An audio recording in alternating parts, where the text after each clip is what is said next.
Selamat pagi Bapak Ibu yang Tuhan kasihi. Dalam minggu kemarin kita sudah belajar tentang buah roh, yaitu ada kasih, ada sukacita, ada damai sejahtera, ada kesabaran, ada kemurahan. Dan hari ini, di hari yang ke-6, kita akan membahas buah roh tentang kebaikan, yaitu buah roh yang ke-6.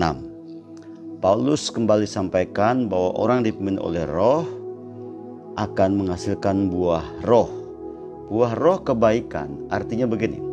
Kebaikan di dalam Alkitab diceritakan bahwa saya sebagai anak-anak Tuhan melakukan kebaikan, artinya saya tidak melakukan sebuah kegiatan yang sifatnya mencederai seseorang. Saya akan selalu melakukan hal-hal yang baik.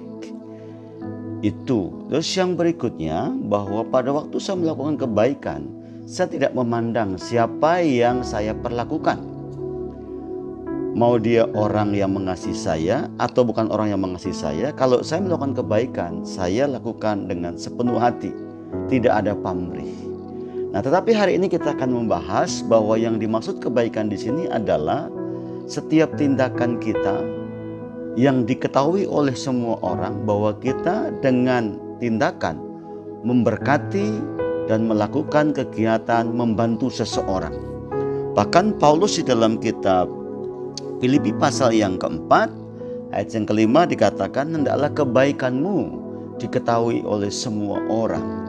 Ya, dan Yesus di dalam kitab Matius pasal yang ke-5 ayat yang ke-6, hendaklah terangmu bercahaya dan terangmu itu perbuatan baik, dan perbuatan baikmu itu akan memuliakan Bapa di surga. Jadi kalau kita berbuat baik dengan seseorang, dengan siapa saja, sebenarnya bukan pamer, bukan. Yang penting motivasi kita benar. Nah, kita bisa melakukan perbuatan baik dengan siapa saja, kapan saja, di mana saja, dengan orang siapa saja. Bahkan kita melakukan perbuatan baik di saat orang mungkin tidak baik sama kita. Nah, pekerjaan-pekerjaan perbuatan baik inilah yang harus muncul dalam hidup kita supaya kita berbahagia dan Bapa dipermuliakan. So, kalau kita bisa berbuat baik pada orang, kita berbahagia. Dan kalau kita berbuat baik, Bapa dipermuliakan. Karena itu, saya berdoa supaya buah Roh Kudus kebaikan mewarnai hidup kita. Supaya kebahagiaan itu sungguh-sungguh ada dalam hidup kita dan Bapa yang dipermuliakan. Sekali lagi, berbuatlah baik kepada semua orang. Anda tidak akan pernah rugi. Sebab ini adalah buah karakter hidup kita. Dan inilah hidup yang sebenarnya di dalam Yesus Kristus Tuhan. Sekali lagi, ini bisa kita lakukan kalau Roh Kudus memberkati, memenuhi hidup kita, dan kita hidup dipimpin oleh-Nya. Tuhan memberkati dan selamat beraktivitas untuk hari ini. Amin.